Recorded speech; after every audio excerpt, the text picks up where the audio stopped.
Today, we are very happy to have Nishant Kasibhatla, Guinness World Record Holder in Memory 2011 with us.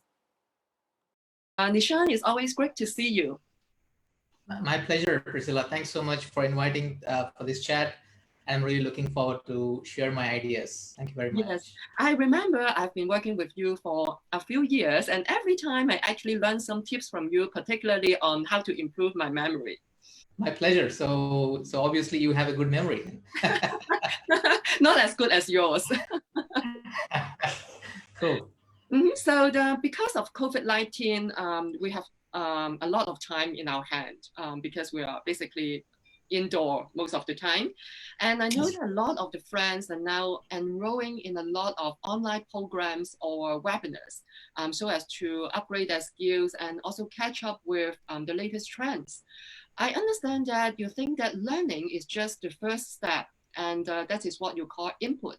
And to witness breakthrough transformations in our lives, we actually need more than just input. So can you let us know more about your take on this?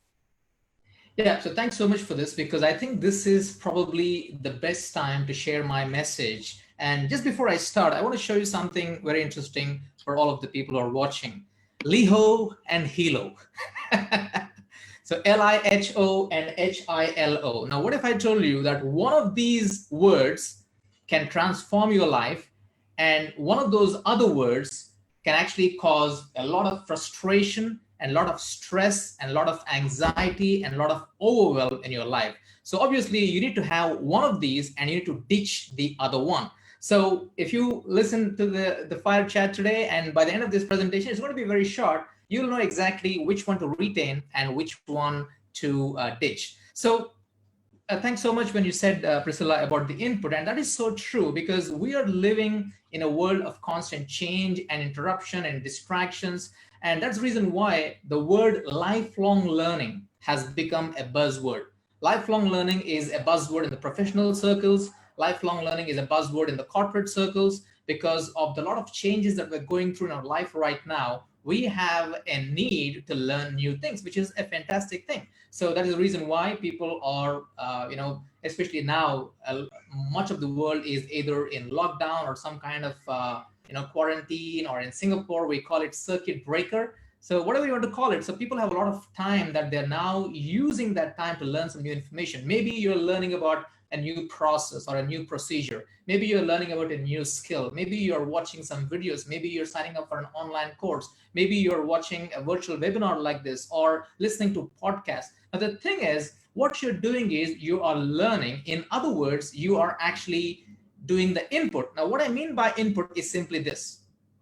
It's the information that you acquire. Input is simply the information that you acquire. So all the time when we're doing learning, what you're doing is we are getting into the habit of input. I mean, don't get me wrong, input is a very important step. That is step number one. But here's the thing. We are in the quest of learning this, learning that, learning some more. And we are in that, treadmill kind of a thing where we keep on learning. But here's the unfortunate reality. The unfortunate reality is input or learning is only step number one. You actually need to do step number two, and that is where my output principle comes into picture. And what I mean by step number two is output, and the difference between input and output is pretty simple, and that is here. Input is the information that you acquire, and output is what you do with the information that you acquire. So this is a very important and critical component to transform anyone's life when you want to learn some new information. So input is simply what you learn from books, from seminars, from webinars, from virtual presentations, from books, podcasts, articles, blogs, you name it. But then the question is, what do you do with that information? Right? That's a very important thing. And in the conscious competence circle, there's something which is called as a conscious competence framework. Now, here are the three different levels of that. There's conscious incompetence, there's conscious competence, and there's unconscious competence. So I know some of you are watching here right now, you might have heard these phrases before. Now, here's the problem. Many people, when they're doing just the input, the danger is they can get into the first step, which is conscious incompetence. Now, what do I mean by that? So have you heard about people who went to a leadership program? Now they're conscious of some new ideas of how they can become a better leader. But the problem is when they come back to their workforce, when they come back to their office, they are still the same leader that they were before. So basically their competence did not improve. This is at first level. So they are not conscious of some new ideas, but they have not taken any practice. Or for example, you might have seen people in sales, you're learning some new techniques, you're learning some new closing techniques or objection handling techniques. But the problem is after you learn all these things, you're still incompetent in applying those things. So that is where the conscious incompetence works. Now, the problem is conscious incompetence is really a waste of time. So at least we should go to the next level, which is a conscious competence. And that is where you do this. That is where you have to do this, the output. So the question is, when you learn about leadership principles, when you learn about sales closing techniques, when you learn about objectional handling techniques, when you learn about a new procedure, are you applying these things in the first place? And only then can you really become competent. And of course, in my second part of my presentation, later on, I'm going to tell you even the next magical step, which is the unconscious competence. This is where it's like second nature. It's just like, you want to execute something, you don't have to think about it. You don't have to really think about it. Boom, you just apply what you want to apply. So that is the difference between all these things here. And coming back to the first slide I showed you here. Now, here's my most important message for everyone watching here. Either you're live right now or you are maybe watching a recording of this later on. LIHO is low input and high output. Low input and high output. And HILO is high input and low output. Now, many people, they're doing this. Learn, learn, learn, learn. A lot of information. They're learning, learning, learning, learning, learning, but they're not outputting. They're not implementing. They're not reflecting. They're not internalizing. And that is not a good thing, because what happens is that actually causes a lot of frustration and a lot of anxiety in people's lives. Now, here's a very important question for all of you watching right now. Very important question. And you can either answer option 1 or option 2 in the chat box, or in your mind mentally think about these things. Who would you rather be? Would you rather be that person who learns one thing and applies 10 times the same thing? Or would you rather be that person who learns 10 things and only just applies one thing? What would you choose, right? So obviously, if you choose more output, and that is where magic happens, right? So I think that is the most important message. So this is like, I would rather learn one thing and apply, become a master at that, than learn 101 things and just feel good about it. There's no real transformation in our life. It's just, intellectual entertainment. You just learn just for the sake of learning, but there's no transformation happening in your life. So let me look at some chats here. Oh yeah, so Alice is here. So yeah, so true. Yeah, you've seen the conscious competence thing many times before. So that's good. So that is what I want to tell you about. My message is go for low input and high output. So that's what I mean by the output principle. Thank you so much for that. And I particularly like your being technology and also using menu cards instead of sharing screens. I think it makes more personal while it's not so much like a seminar while we are Facebook Live. So thank you very much for that. So your question is whether we'd like to be low input, high output, LIHO, or we'd like to be high input but low output, which is HILO. So friends, if you are watching this live, you can let us know which one you like. But Nishant, so I think very obvious choice. We should like to put in the minimum input but have the maximum output, right? Would you mind let us know some practical tips that we can manage, how we can do this faster and implement in our daily lives? Absolutely. In fact, I have the exact action step for you, because what's the point of this conversation today here if I don't tell you how to output this, right? So I'm going to tell you how to use the information today, and here is my formula. Remember this formula and you will be on your way to mastery much faster than any person on the planet, because most people miss out on either one of these, or in the most unfortunate situations, most people miss out on all of these. So what is 30, 0, 5, and 60? Now the first thing is 30. So this is just, all these numbers are indicative. So you can actually change it based on your particular situation in your life. So what is 30 is, I would suggest you schedule 30 minutes time for learning something. So maybe you're learning from a book, maybe learning from a seminar, maybe learning from a video, whichever way you're learning. So just have 30 minutes of learning. And this is where the step number 1 begins, which is the learning. This is the input. Now, but here's the most important thing, because learning, how you learn, the quality of learning is very, very critical in ensuring that you do the proper output. In fact, this is what I tell you. The quality of input affects the quality of output. So what I mean by that is, how many times it happens to all of us? I mean, those of you watching right now, you can just let me know. How many times happens to you that, you are reading a book, you are in a seminar, or you are in a virtual presentation, you set the time, but then your mind is all over the place.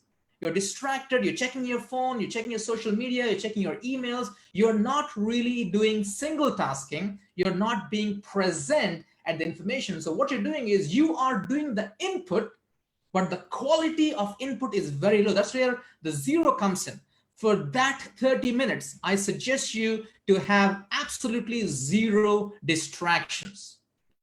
Turn off the phone, turn off all the distractions. In fact, find yourself a place that you'll be least likely to be disturbed for those 30 minutes. And then that's what you do. So because it's very important, because we are becoming addicted to multitasking. Now, multitasking, again, that's a whole different conversation. We'll not talk about that right now, but I can just tell you one thing. When it comes to learning, multitasking is definitely a big no-no. When you're learning for that 30 minutes, for that entire duration of 30 minutes, I want you to have 0 distractions. Let me just tell you one thing. If you have 30 minutes and 0 distractions, and you aim for world-class focus, you are miles ahead than most people on the planet who spend 3 hours with millions of distractions. So I would rather just do that. So that's 30 and 0. 30 minutes, 0 distractions. And here's where the output really begins. The next 2 are the output. Next thing is 5. Now, what do you think 5 is? Now, 5 is, this 5 is again an indication number. It could be 3, it could be 7. So what I normally do is, when I learn something, after I finish learning for that 30 minutes, I just write down on a piece of paper, and maybe take a card, and then write down, what are the 5 action steps? Not what are the 5 things I have learned. Now, you could do that. That's a separate list. You could do that. No problem with that. You could write down, what are the 7 things I've learned from this topic. That's perfectly fine. But here, the 5 is basically, what are the 5 action steps? What are the 5 things that I can do? What are the 5 things that I can implement? What are the 5 things that I can output?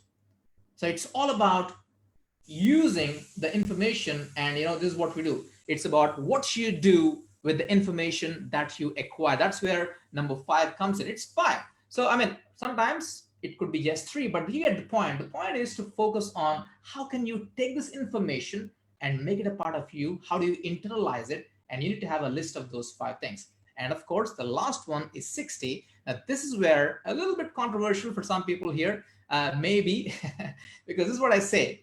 If you are spending 30 minutes on learning input, I recommend the exact double of it for output. So you take this 5 minutes, you take this 5 action steps that you've learned, and then what you want to do is, you schedule 1 hour in your calendar, and your only goal for that 1 hour is to implement these 5 things. There you have it. 30 minutes of world-class, 0 distractions, stopping and asking yourself, what 5 action steps that I can take, and scheduling a 60-minute slot on your calendar and actually implementing those 5 things. Now here's, Priscilla, how do you like that? I really like it. Yes, and I also see that you're using some memory technique in trying to present the output principle and the tips, which is 30, 0, 5, and 60. Yes, that is true. Exactly. Yeah. Now, yeah, go ahead. You have something to say, or? No, I'm just saying that this is actually very helpful. So what you suggested is if we are having 30 minutes of input, we should have at least a double, which is 60 minutes of output, so as to get the information more internalized. Exactly. Now, yeah, just a little bit of disclaimer on that. Now, again, learning comes in different forms, different sizes, and different settings. Now, obviously, you would not want to do this for everything that you're learning, right? Then that will be like too much. So what I would suggest definitely is choose this for things that are critical in your life, things that will make you move ahead. There's one skill that you've been trying to learn and you want to be a master at that thing. No, for that thing is definitely do this, because that is what will change your life. That is what, we all know. Let's do this right now. Let's do this right now. For those of you watching right now, just 30 seconds in your mind, just think, what is the one skill that you know you have to master, but you haven't mastered yet? You already know that, right? What is that one thing, one skill that you know you need to master, but you haven't mastered it yet? Now you have that in mind, right? Now for that, use this. So if you're learning for some other things just for fun, it's okay. You don't have to do this. But for me, I've had cases where in my life I learned something for 30 minutes, and here is 90 minutes. That's possible too, because I would rather internalize information and make a transformation in my life rather than just become an info junkie. Is a person who keeps on learning new things and just you don't get any benefit out of that. So that is what I say here. And there's one important step I like to tell you here is, why do people, really many people, I do these workshops, and Priscilla, you book me many times all over the world. And whenever I go and teach these principles, this is what many people, I've seen a lot of people, they do not go through all these things. First of all, it's not 30 minutes, it's 10 minutes here, 10 minutes there, take a break, come back, another 10 minutes there. Next is they don't have single tasking, and they might not always have 5 steps, and they will probably not. I'm talking about most people. Now, I'm not saying it is you, but for most people, this is the truth here. So you need to ensure that you have to do this. And here's the danger. Why do people don't do the 5 and 60? Why don't people do this? Why don't people only stop at input and they become addicted to input? The shiny object syndrome, you've heard about that? Oh, that is good, let me learn this. Oh, that is even better, let me learn this. Oh, that's even more better. Oh, let me grab that. But then you're not using it. So why do you do that is because 3 reasons. Number 1, plain lazy. People are lazy.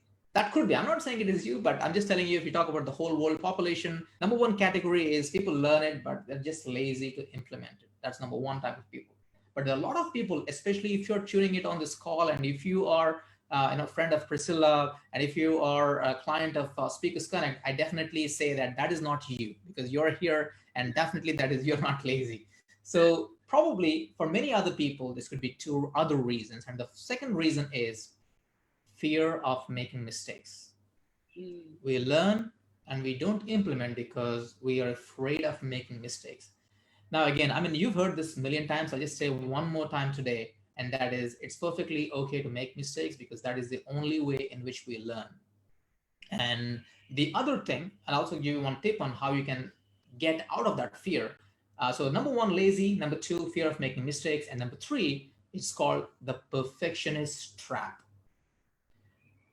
You're one of those people probably where you're thinking, oh, you know what? I know this, and I want to implement it, but let me get the correct timing. Let me get the correct coloring. Let me get the correct mood. And let me get everything is perfect, and only then I will execute it. Now, here's a sad reality. That might never happen. I said, it might never happen, or it might take unduly long time, which you simply don't want to wait for that long. So the tip that I can tell you is, if you want to take these 5 things and you want to apply for 60 minutes, here's one thing that you could do, 2 things you could do. Number 1 is create a safe environment where it's okay to create mistake. What I mean by that is, have an accountability partner. call a friend and say, hey, you know what, I'm learning this skill and I want to implement this thing, but I'm not ready yet to implement it to the public or in my office, in my work environment, and with my clients. I want to practice role model with you. So would you be game for that? And have someone who's accountability partner and go ahead and implement this 60 minutes of time with them and make mistakes, because that is how you learn. That is one thing that you could do. You can actually have an accountability partner. And of course, an even better way is to find a mentor, someone who's already been there, and you go and find this mentor. Now, mentor could be virtual, it could be a person you can contact via email or phone call, or maybe meet in person after the COVID-19 things goes out.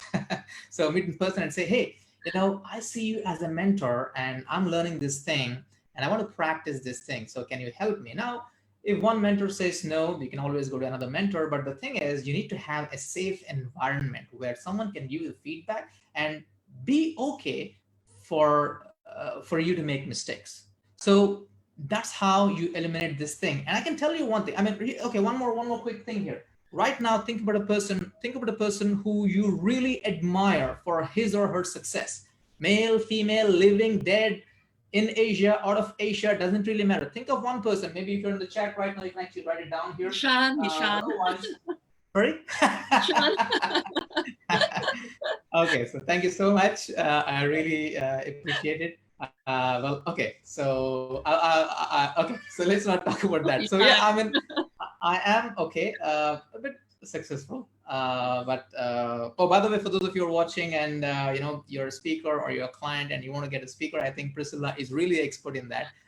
So I would say you're an expert in that as well, Priscilla. So here's the thing: the person that you have in mind, whoever that person is. Let me see if we have anything on the chat. Okay, not yet. Okay, that person, either structurally or just as a matter of fact, they have used this. That's the reason why they're up there. The reason why any person is extraordinarily successful in the field of sports, business, corporate, hierarchy, these are the people who are not just learning things. I mean, how many of you know? Okay, here's a very controversial question. Do you know someone in your organization who is getting paid more than you're getting paid, but you know more than that person? Okay, that's a bit controversial question, right? So you know more than that person, but that person is getting paid more than you do, and you're thinking, holy cow, I know more than this guy. So why is this person getting paid more? Oh, it's because of the 5 and 60, probably. It's because it's not about the information that you know, it's about what you do with the information that you acquire. Well, I'm not talking about anything about making money or getting more paid. I'm just talking about being more fulfilled in your life, taking your life to the next step, transformation in your life, changing a behavior in your life, mastering a new skill. So what you want is implementation. And of course, I'm not like, this is not rocket science. This is not probably the first time you're hearing this whole concept, but my principle is, because I'm a learning expert, I help people to learn faster. I do programs on focus, motivation, mindset, and all that stuff. But one critical element is, it's not about learning. So, and the unfortunate thing, as you know, is companies spend millions of dollars all over the world on learning programs. And then I know a lot of people nowadays, they're getting into what is called as online virtual learning environments. And all you need to do to get a certificate is just go through the modules, and then the system will tell you, oh yeah, he's gone through the modules, or she's gone through the modules. So just get a check mark, and then you get it. So you're getting the information, but are you doing the 5 and 60? I totally agree with you. Yes. Yeah. Yeah, that is the output principle. So in a nutshell, this is it. So I want you to be a person who is the low input and high output, or you can actually have high input and extraordinary output. I'm not saying you have to only have low input, but the point is learn and implement, and that is how you take it to the next level.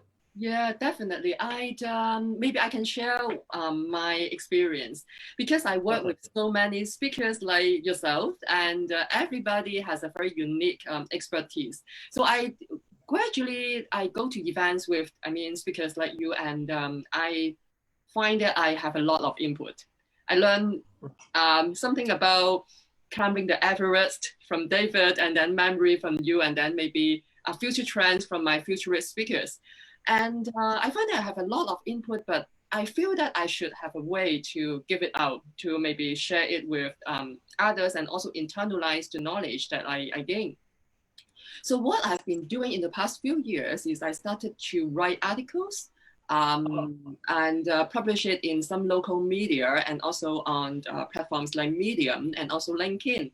It is, I think, a good way to get input and then also have output. And I find that help me consolidate the knowledge much better than just like throwing in and then throwing out and nothing left in between. So I definitely agree that we should put more time in consolidating and also sharing. And by doing so, we actually have a more concrete knowledge base in myself.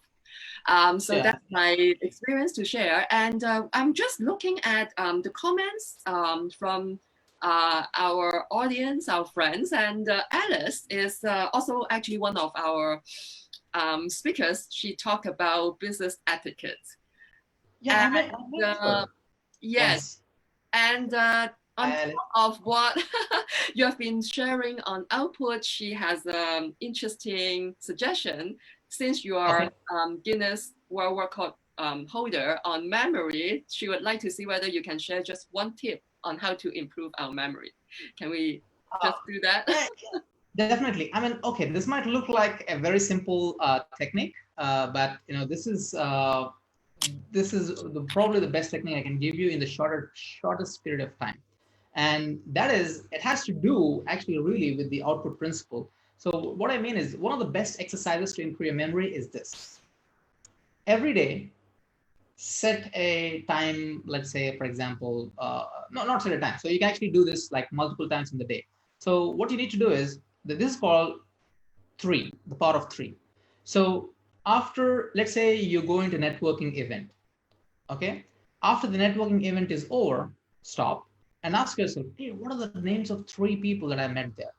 Oh, I met Alice, I met Priscilla, and I met John. Good. If you can recall 3 people, success. Now, I'm not saying that 3, I mean, maybe they're like, you met 100 people, but you only had 3, but that 3 is the starting point. And after that, you come back home and then you watch a video, information video on, I don't know, something. After the video is over, instead of just switching and go to the next video, stop and ask yourself, oh, what are the 3 things I can recall from this video?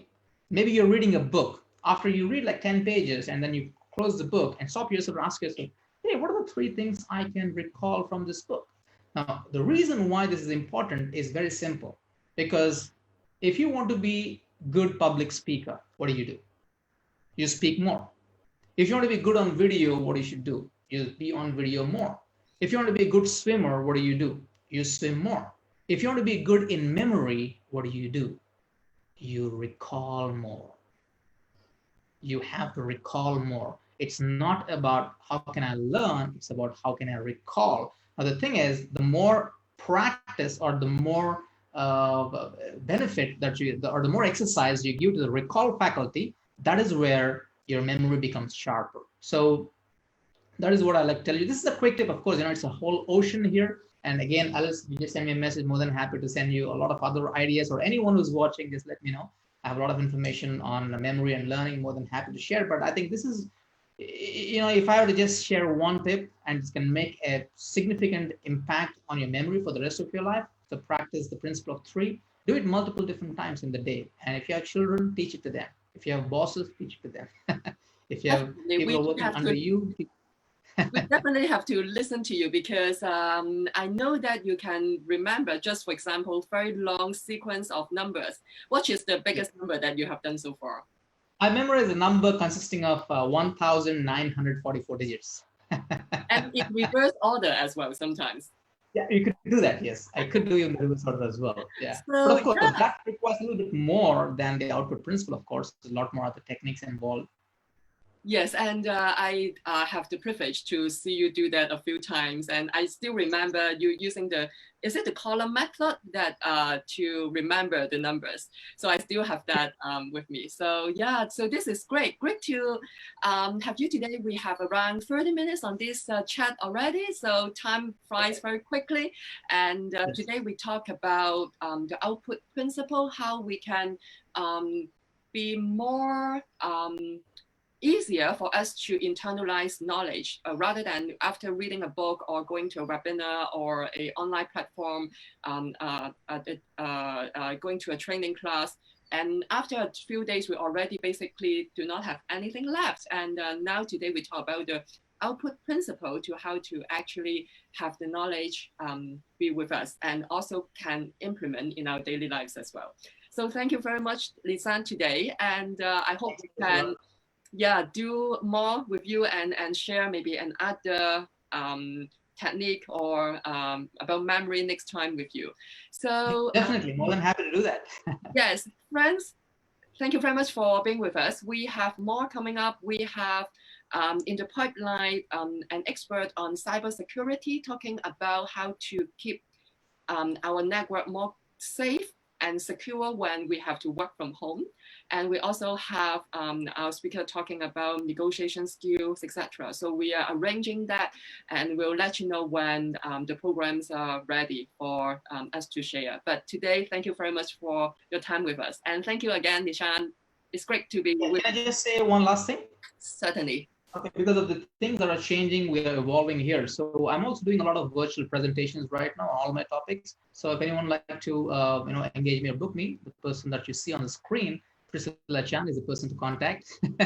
And we do the virtual presentations also right now because I think that is the way to go, at least the next couple of months. So yeah, Priscilla is a person to contact.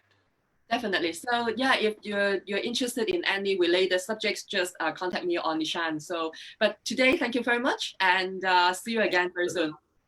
Thank you. Bye-bye. Bye.